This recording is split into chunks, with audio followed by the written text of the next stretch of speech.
Is it difficult working with a producer who is also an engineer? I'm thinking about the time you worked with Brendan O'Brien. No, no, it's actually really cool. I know the first time we worked together, was that Black Ice, maybe? I can't remember. But anyways, he walked in, and I've known him over the years. We've met him before, so he walked in, and that was sort of our first thing. He says, "Okay, well," he says, "I'm an engineer too." He says, "And we'll make this work." He says, "Are you cool?" He says, "If I walk in and just want to fiddle with something on the board," he says, "Are you good with that?" And I said, "Man," I said, "we're here to make a record." I said, I don't have any ego." Like, yeah, of course. So sometimes he would come in and have a play around. But, I think we've done 3 records together now.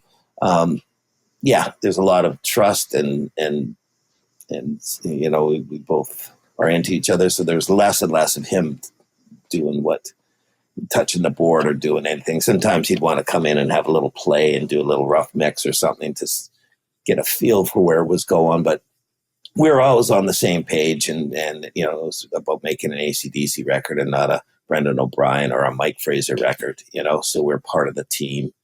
Sure. And that's sort of the AC/DC vibe, is everybody's on the team. So it worked good. Yeah, we had a good time. Yeah, and what about the mix? Did you mix together, or were you by yourself and then he came later? Or he'd let me do my thing, and then he would come in at the end of the mix, just like I do with all my other mix projects. I rarely mix it and then say, "Here's my mix," like it or not. I'll mix it to a point that I'm happy with it, and have the band or the producer and the band come in and listen and say, "Oh yeah, I like that. I like that. Can you add, more reverb to the vocal? Can you make the drums louder? And do all the little minor changes." So again, it's done as a team effort. And so that's same with Brendan. He would come in at the end. To watch the full video, click the link below and don't forget to subscribe.